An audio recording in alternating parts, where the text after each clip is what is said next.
कल हमने क्या देखा था, सेल साइकिल सेल डिवीजन में ये सारे फेज हमने क्या पैराग्राफ के रूप में एक तरह से एक अरेंज फॉर्म हमने देखा था। लेकिन एक फिगर दिया गया एनसीईआरटी में, ये फिगर एनसीईआरटी में दिया गया है, उसमें भी वही बात बताई गई है जो हमने कल वाले लेक्चर में देखा था।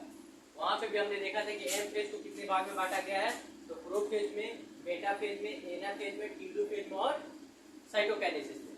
वहां भी हमने देखा था। अरे ऐसे तो बना था। कह रहा है कि अब हम जानते हैं कि एक सेल साइकिल को हम दो भाग में बांटे। हम इनको जानते हैं, इसको किस नाम से जानते हैं, G1 को और S को और G2 को। इसको तो ये कौन सा फेज है, कल बताया था ना, इंटरफेज।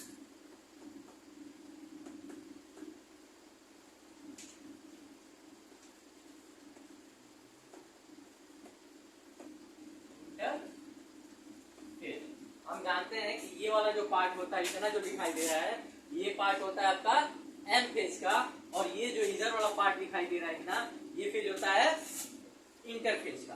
तो हमने ये भी देखा था कि जो इंटरफेज होता है, ये अगर देखा जाए एक सेल डिवीजन का जो भी टाइम होता होगा, उस टाइम का 95% तक समय को कौन एग्जाम करता है, इंटरफेज।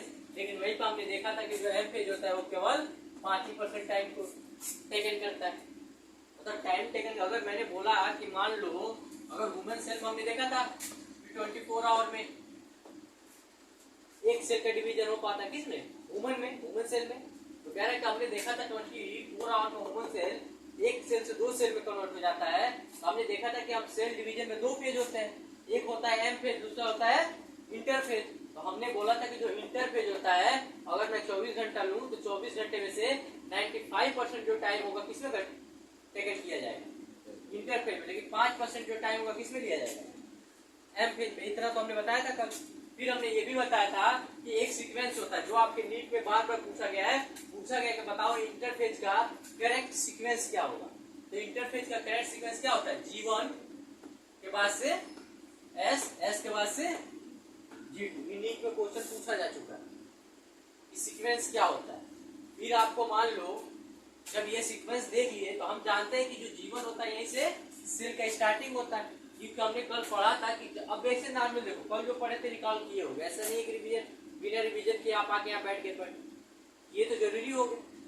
तो अब इतना तो तुमको मैं कल बताया था ना कि G1 से ही सेल का क्या होता है, एक ग्रोथ स्टार्ट होता है, डिवीजन फेज में इंटर करता है। तो हमने देखा था कि G1 फेज में अगर देखा जाए तो जो चीजें जैसी रहेंगी तो वैसे ही रहेंगी, उसमें कोई चेंजिंग नहीं था। लेकिन एक ही चीज हो रहा था इसमें, देखो बताओ G1 में S में और G2 में सब जगह कौन सा प्रोसेस था, मियोसिस था कि माइटोसिस था, कल बताया था मैं, माइटोसिस था। क्योंकि इसमें थोड़ी चेंजिंग आएगा, इसमें बस क्या होगा, डबल होगा। किसमें, वो भी इसमें एस फेज में आओगे। एस फेज का दूसरा नाम होता है सिंथेसिस फेज। देखो अब तुमको बता रहा हूं, आप जानते हैं कि इंटरफेज, मानते हैं इंटरफेज,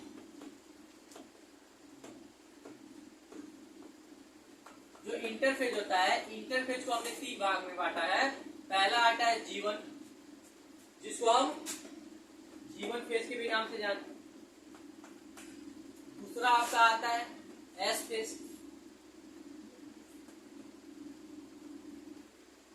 जिसको हम सिंथेसिस फेज भी बोलते हैं।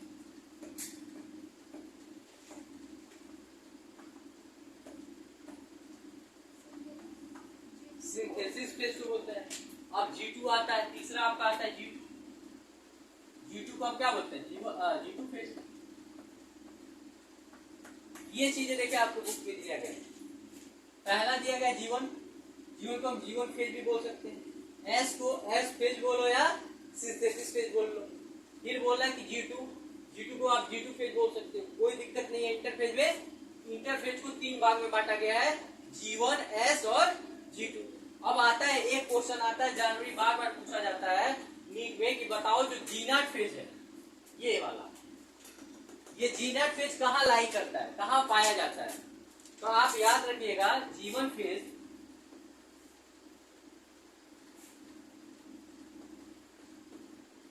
Formed in G1 phase. तो आपसे पूछा जाए कि G0 फेज जो होता है कहाँ पाया जाता है, तो कहाँ पाया जाता है, G1 में ही पाया जाता है। क्योंकि आप खुद देखिए G1 चल रहा है ना, तो G1 पे ही तो पाया जा रहा है, कहीं और तो नहीं पाया जा रहा ना जी नॉट। ये क्वेश्चन ये पूछा जाता है। दूसरा ये पूछता है कि जी नॉट का मतलब क्या होता है। सेल वहां से डिवाइड करेगा ही नहीं, एग्जिट कर जाएगा, बंद हो जाएगा, फिर से वो अपने लाइन में कभी डिवीजन नहीं कर सकता है। जी नॉट का मतलब होता है, देखो जी नॉट का मतलब होता है सेल का जो डिवीजन है रुक जाना, उसमें कोई भी प्रोग्रेस ना हो। तो इसका मतलब ये थोड़ी कि अगर जी नॉट आ गया तो सेल अपना डिवीजन रोक देगा, उसके बाद से फिर पूरे लाइफ टाइम वो तो डिवीजन करेगा ही भाई, करेगा ना। तो कभी भी याद रखिएगा जी नॉट का मतलब एग्जिस्टिंग मतलब एग्जिस्ट फेज नहीं होता है। एग्जिट मतलब जानते हो ना, बंद हो जाना। एग्जिट मतलब साफ खत्म हो जाना। तो कभी भी एग्जिट फेज लिखा हो तो नहीं आपको टिक करना है। क्या करोगे आप? ये भी नीट में क्वेश्चन पूछा गया है, बताओ। उसको केवल परसेंट पेज बोला जाता है। बताओ, एनसीईआरटी में लिखा गया है ना, रिकॉल किए हो, क्या बोलते हैं? हाँ, रेस्टिंग फेज बोला जाता है। हाँ, मतलब इसको एग्जिट जहां लिखा होगा ना ऐसा, उस पे कभी भी टिक मत मार, क्योंकि ये एग्जिट नहीं करता है। रेस्टिंग पेज होता है, बस सब चीज को रोक देता है, कहता है भैया आप लोग रुके रहिए, फिर आपका वैसा वातावरण जब मिलेगा, जब आपको बोला जाएगा, परमिशन दिया जाएगा, फिर आप डिवीजन करना स्टार्ट कर देना। तो एक चीज आता है कि जीवन और एस में, देखो कहानी सबसे ज्यादा क्वेश्चन ऐसे पूछा जाता है, मैं कल भी बताया था। यार ऐसा जगह है जहाँ पे डीएनए क्या होता है, डुप्लीकेट मतलब डबल हो जाता है, मतलब एक डीएनए से 2 डीएनए बन जाता है। तो अब देखो एक कहानी आती है आपको, पहले इतना ठीक है बताते हैं बीएचपी से भी, पहले इतना समझ में आया एम फेज वाला, जी नॉट का समझ में आया, इतना समझ में आया ना। अब आते हैं हम लोग इंटर फेज में, सॉरी एम फेज में। एम फेज में कितने भाग में बांटा गया ये भी मैं कल बता चुका हूँ। एम फेज को पहला फेज का क्या नाम है, प्रो फेज, दूसरे का क्या नाम है, मेटा फेज, तीसरे का क्या नाम है, एना फेज, चौथे का क्या नाम है, टीलोफेज, और पांचवे का साइटोकाइनेसिस। तो अब एक चीज तो आपको समझ में आ गया, जो सेल साइकिल चल रहा है उसका डायरेक्शन क्या है, क्लॉकवाइज है कि एंटी क्लॉकवाइज है? आपको क्या दिख रहा है, ये क्लॉकवाइज है, एंटी क्लॉकवाइज नहीं है। एंटी क्लॉकवाइज होता तो ऐसी सुई चलती, इसकी सुई कैसे चल रही है, क्लॉकवाइज चल रही। तो अब ये चीजें देखने के बाद से, जब ये फिगर हमने कल इसी के बारे में हमने आपको पैराग्राफ के हिसाब से पढ़ाया था, एक एक चीज को बांट के कि हाँ जो सेल साइकिल फेज होता है उसको 2 भाग में बांटा गया है, एम फेज में और इंटर फेज में। एम फेज में आपको आते हैं प्रोफेज, मेटाफेज, एनाफेज और टीलोफेज और साइटोकाइनेसिस, ये चीजें देखी थी। और हमने इंटर फेज में देखा था G1S और G2 फेज, जिसमें हमने यहाँ पे देखा था साइटोकाइनेसिस में हमने क्या देखा था, साइटोप्लाज्म में जो डिवीजन होना था वो हमने देखा था। देखे थे कि नहीं देखे? तो ये तो आपको ग्राफ समझ में आ रहा होगा। ये भी जान लीजिएगा एस पेज को किस नाम से जानते हैं, सिंथेसिस पेज के नाम से जानते हैं। क्यों बोलते हैं? क्योंकि यहाँ पे हर चीज का क्या होता है, डबल हो रहा होता है, लेकिन उसमें क्रोमोसोम में कोई अंतर नहीं आता है। ये नहीं कि डबल हो रहा है तो 2n है तो 4n हो जाए, ऐसा नहीं होता है। इतना समझ में आ रहा है ना? इसको मिटाएं, फिर आपको आगे थोड़ा सा समझाते हैं।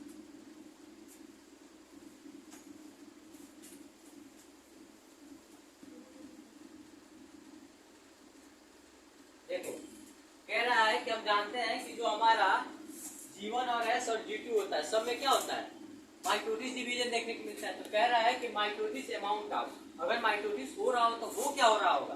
तो हम यहाँ पे देखना यही है कि जैसे आपके एनसीईआरटी में दिया गया है, बोला गया है डीएनए को लेके, तो यहाँ पे जो बोल रहा है, कह रहा है कि जो G1 होता है, अगर G1 में आपका डीएनए अगर 2C है तो क्या रहेगा, बताओ?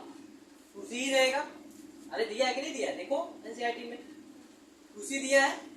कह रहा है कि इसमें क्या होगा, 2C से 4C में कन्वर्ट होगा।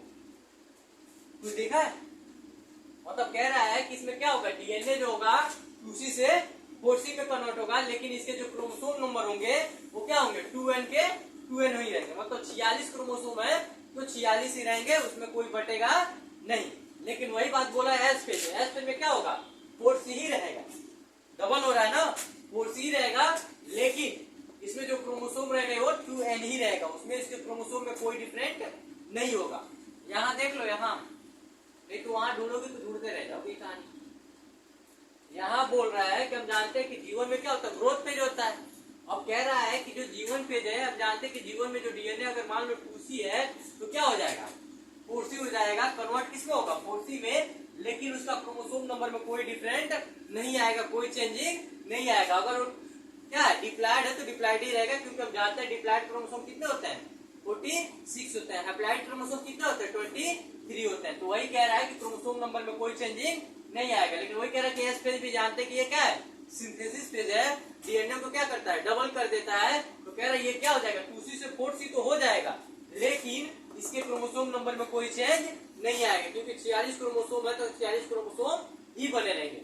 लेकिन वही बात फिर G2 में आओगे तो G2 में भी बोलता है कि अगर ये भी क्या रहेगा 4C में रहेगा, लेकिन इसके क्रोमोसोम नंबर में कोई चेंज नहीं होगा, क्योंकि ये सब क्या है ग्रोथ फेज में ही आता है। समझ में आ रहा है ना क्या बोल रहा हूँ। फिर आता है आपका प्रोफेज। प्रोफेज में देखोगे तो यहाँ भी क्या रहेगा 4C ही रहेगा, लेकिन देखो यहाँ से देखना 2C का डीएनए मतलब कहने को तो एक नॉर्मल डीएनए था, एक डीएनए से क्या हो गया 2 डीएनए हो गया। तो मान लो यहाँ से 2 से क्या होगा 2C से 4C में कन्वर्ट हुआ, 4C से 4C में ही रहेगा, फिर 4C से 4C में ही रह रहा है, अभी चेंजिंग नहीं आ रहा है। कह रहा है कि यहाँ भी 4C में रहेगा तो क्या होगा यहाँ भी डिप्लॉयड ही रहेगा, यहाँ भी डिप्लॉयड ही रहेगा, क्रोमोसोम नंबर में कोई चेंजिंग नहीं होगी। यहाँ भी आएगा तो क्या होगा यहाँ भी क्रोमोसोम नंबर में कोई चेंजिंग देखने के लिए नहीं मिलेगा। वही चीज अगर हम प्रोफेज में आएंगे तभी क्या होगा क्रोमोसोम नंबर उतना ही रहेगा।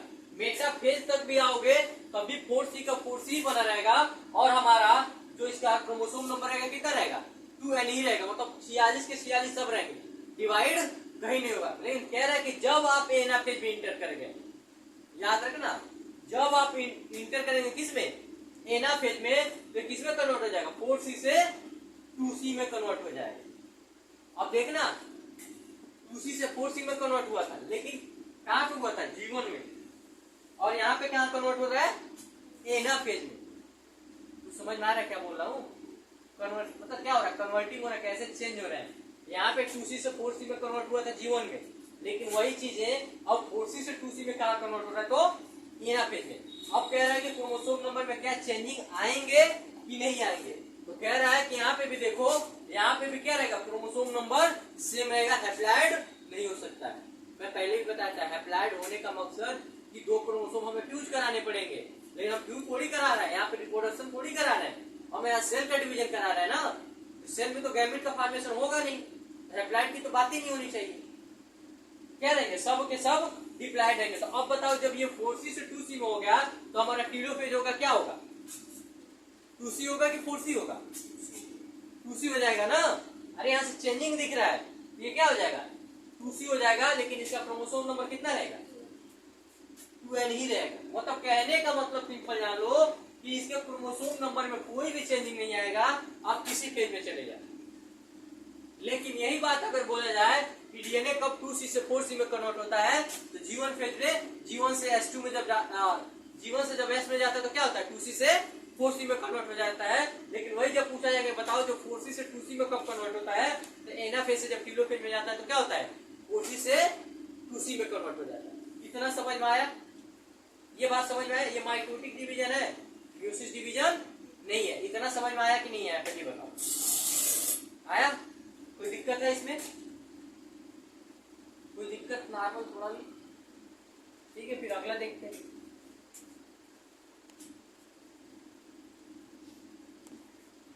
देखो अभी मैंने जो बताया है कि जीवन फेज को क्या बोलते हैं गैप वन भी बोल सकते हो या जीवन भी बोल सकते, जीवन फेज भी बोल सकते हो, कोई दिक्कत इसमें नहीं है, क्योंकि वो चीजें हम शुरू से देखते आ रहे हैं, इसी को तो देख रहे हैं, उसी को मैंने स्टेटमेंट पे लिखवा दिया है ताकि आपको वो तो रह गई मेरी ओरल वाली बात, मैंने मुंह से बोल दिया था।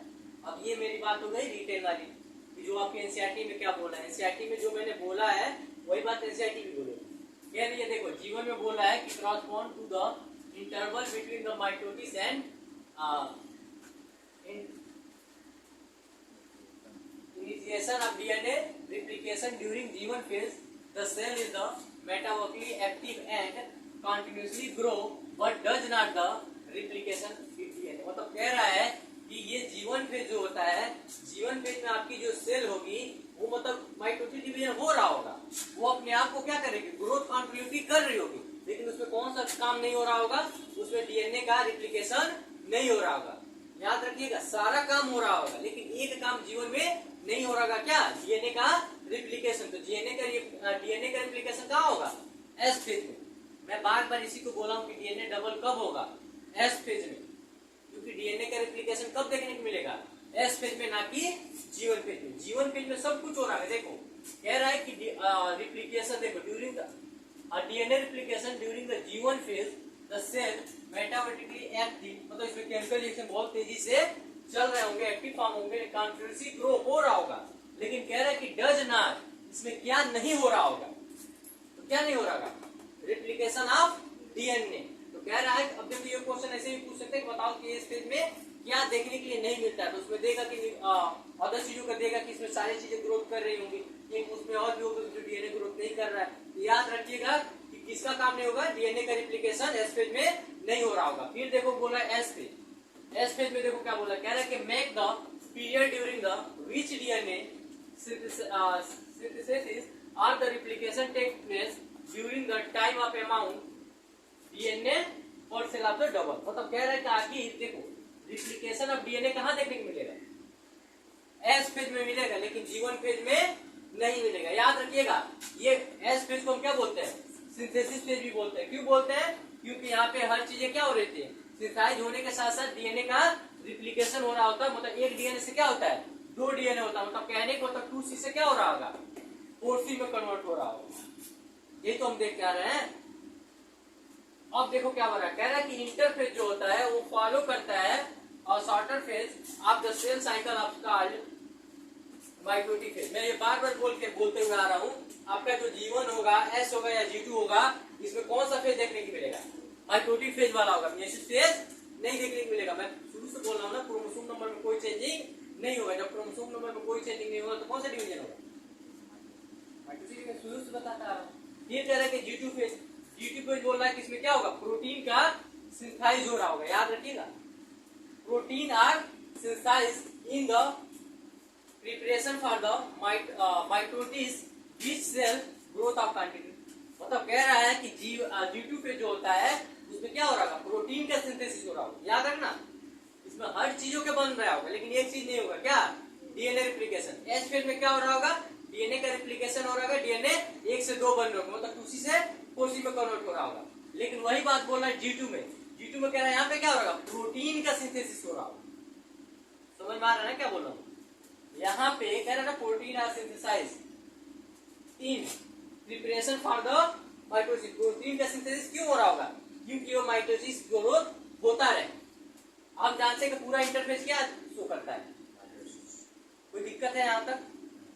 अब आता है एक G0 फेज, देखो आपका एक आता है G0 फेज। मैं बार बार बोल रहा हूँ, G0 फेज का क्या होता है, इसका दूसरा नाम, G0 का दूसरा नाम क्या है, क्यूसेंट फेज। देख लो आपके एनसीईआरटी में लिखा गया,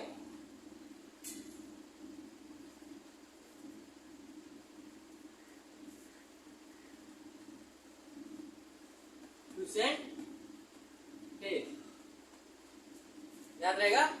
या इसको हम बोल सकते हैं आर रेस्टिंग फेज। ये कहां देखने को मिलता है, ये G1 में देखने को मिलता है। G1 में क्या करता है, ये G1 में जब G0, वहां जहां भी G0 फेज आ जाएगा वहां क्या हो जाएगा, डिवीजन करना रुक जाएगा, ग्रोथ करना एग्जिट हो जाएगा। जो सेल का साइज होगा उतना ही का उतना ही रहेगा, उसमें कोई चेंजिंग नहीं आएगी। समझ में आया, यहाँ तक कोई दिक्कत है थोड़ा सा भी। अब इसी में आता है, देखो अब कुछ आपके एक्सेप्शन दिए गए हैं, जैसे कहता है कि कुछ ऐसे सम, देखो कह रहा है कि some cell in the adult animal do not appear to the exhibit division in the heart cell. देखो जैसा कह रहा है कि कुछ आपके ह्यूमन में भी होते हैं जो एक प्रॉपर टाइम तक ग्रोथ करते हैं, उसके बाद से ग्रोथ उसमें देखने के लिए नहीं मिलता है। जैसे आपका हार्ट सेल, कार्डियक मसल जो होता है, आप जानती है ना कि एक बार जो आपका हार्ट बन गया, वो बन गया, दोबारा उसमें कोई चेंजिंग नहीं आता है। इसीलिए कहा जाता है कि अगर हार्ट का सेल खराब होता है तो फिर दोबारा जनरेट नहीं होते हैं। लेकिन लीवर काट के देखते होगे, तुमने सुना होगा कि इनका लीवर खराब हो गया था, लीवर काट के दूसरा लीवर लग गया। अरे लीवर ट्रांसप्लांटेशन वाला पढ़े हो कि नहीं पढ़े हो, थोड़ा बहुत तो जानती होगे। तो लीवर में क्या होता है, लीवर के पास कैपेसिटी होता है तो वो अपने सेल ग्रोथ कर सकता है, मतलब सेल डिवीजन कर सकता है, लेकिन वही हार्ट के पास नहीं होता। हार्ट एक बार खराब तो खराब। अब देखो अगला क्या बोल रहा है, अगला कह रहा है कि many other the cell division only consciously the needed of the replace cell been the lost because injury of the cell death। मतलब कह रहा है कि कुछ ऐसे भी जो हार्ट सेल को छोड़ दिया जाए तो कुछ और भी आपके बॉडी में ऐसे सेल हैं जो कभी कभी रेप्चर हो जाते हैं, तो क्या करता है उसको फुलफिल कर लेता है। मतलब क्या करता है, सेल डिवीजन करके उसको उस जगह को क्या कर लेता है, ऑक्युपाई मतलब फिल कर लेता है। फिर देखो क्या बोल रहा है, कह रहा है कि इन एनिमल, एक गीत वाला तो बता ही दिया क्वेश्चन सेल वाला। अब कह रहा है कि in animal mitotic cell division only seen a diploid cell. कह रहा है कि फ्यू एक्सेप्शन, मतलब कह रहा है कि कुछ इसमें भी एक्सेप्शन है। ये जरूरी नहीं है कि हम जो क्रोमोसोम नंबर देख रहे थे सब में 2n का 2n रहेगा। कह रहा है कि इसमें भी एक्सेप्शन है। आपने मेल हॉनी भी देखा होगा या पढ़ा होगा, मैंने पढ़ाया भी है लिविंग वर्ल्ड में। जो मेल हॉनी भी होता है वो क्या होता है, वो हैप्लॉइड होता है, वो डिप्लॉयड नहीं होता है। हैप्लॉइड का मतलब जो मेल होता है वो क्या होता है, केवल n होता है, 2n नहीं होता। तो कौन, हॉनी भी मेल। अगर वही बात करेंगे होनी में फीमेल कैसी होती है तो क्या होती है, डिप्लॉयड होती है। समझ में आया। और फिर देखो क्या बोल रहा है, कह रहा है कि कुछ प्लांट, अब ये तो बात हो गई एनिमल पे, कि एनिमल में भी कुछ ऐसे होते हैं जो हैप्लॉइड होता है, डिप्लॉयड नहीं होते हैं। अब कह रहा है कि प्लांट में आ जाओ। कह रहा है कि प्लांट में जब जाओगे तो प्लांट में तुम देखोगे कि प्लांट कभी कभी ऐसा होता है कि वो माइटोटिक डिवीजन करते हैं। माइटोटिक डिवीजन के साथ साथ क्या करता है, वो हैप्लॉइड भी हो सकते हैं और डिप्लॉयड भी हो सकते हैं। बहुत कंडीशन देखने को मिलता है किसमें, प्लांट सेल में। लेकिन एनिमल सेल में कुछ एक्सेप्शन में कौन है, हनी भी मेल है, जो क्या होता है हमेशा हैप्लॉइड होता है, बाकी लोग में डिप्लॉयड होता है। कोई दिक्कत है यहां तक, कोई दिक्कत नहीं, किसी को भी कोई डाउट हो नहीं है। अब देखते हैं इसमें बाद से एम फेज।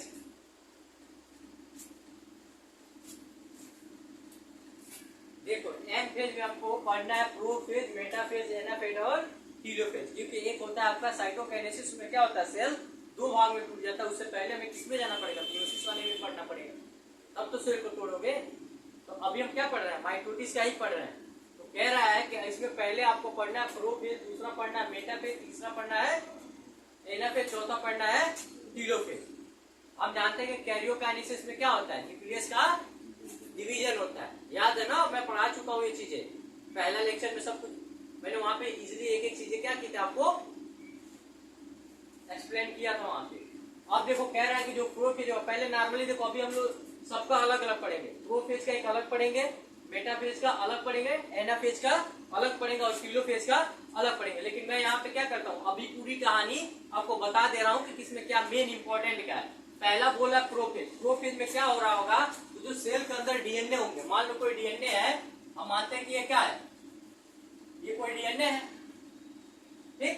अब ये डीएनए क्या होगा, टूट के मतलब ऐसे निकल जाएगा, सब अलग अलग हो जाएंगे। किसमें, प्रोफेज में।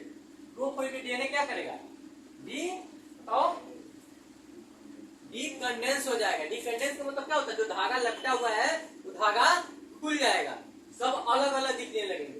लेकिन वही कह रहा है कि मेटाफेज, मेटाफेज में क्या होगा, कंडेंस हो जाएंगे, डीएनए अलाइन, मतलब कहने को तो ये डीएनए धागा खुला खुला दिख रहा है, वो क्या होगा, एक लाइन पे ऐसे डीएनए आके क्या करेंगे, जुड़ जाएंगे।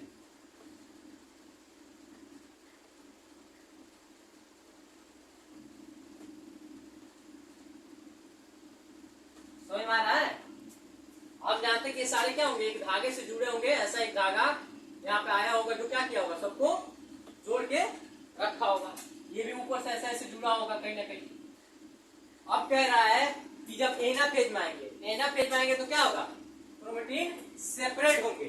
सेपरेट होने का मतलब क्या हुआ, ये है और ये पार्ट, ये दोनों क्या करेंगे, खींचेंगे अपने अपने तरफ। जब अपने अपने तरफ खींचेंगे तो क्या, ये क्या करेगा, आधा पार्ट उधर जाएगा, आधा पार्ट इधर जाएगा। तो अगर नॉर्मली ये फिगर बना के मैं शो करना चाहूँ तो आपको कुछ ऐसा दिखेगा।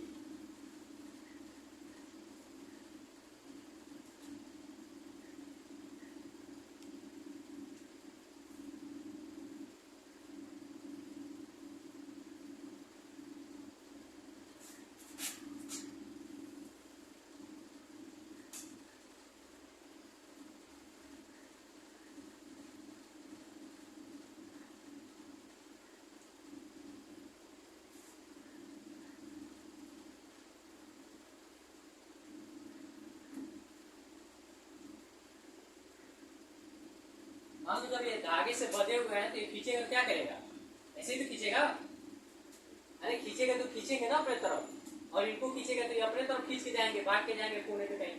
समझ आ रहा है?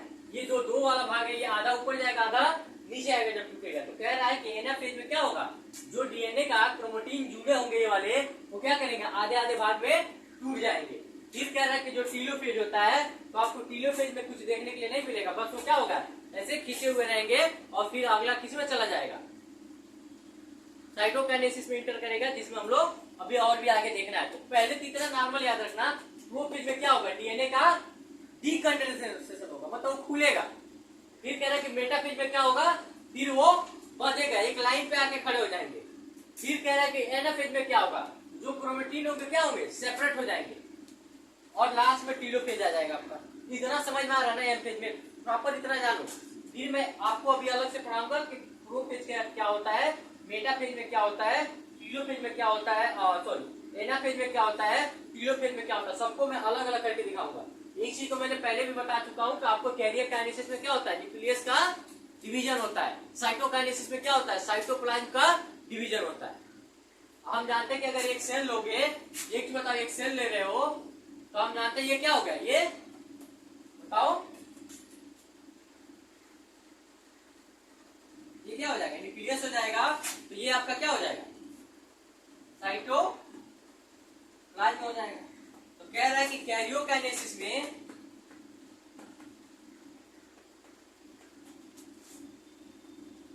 कह रहा है कि कैरियोकाइनेसिस में क्या होगा, न्यूक्लियस का डिवीजन होगा, मतलब एक न्यूक्लियस से क्या हो जाएगा, दो न्यूक्लियस बन जाएंगे।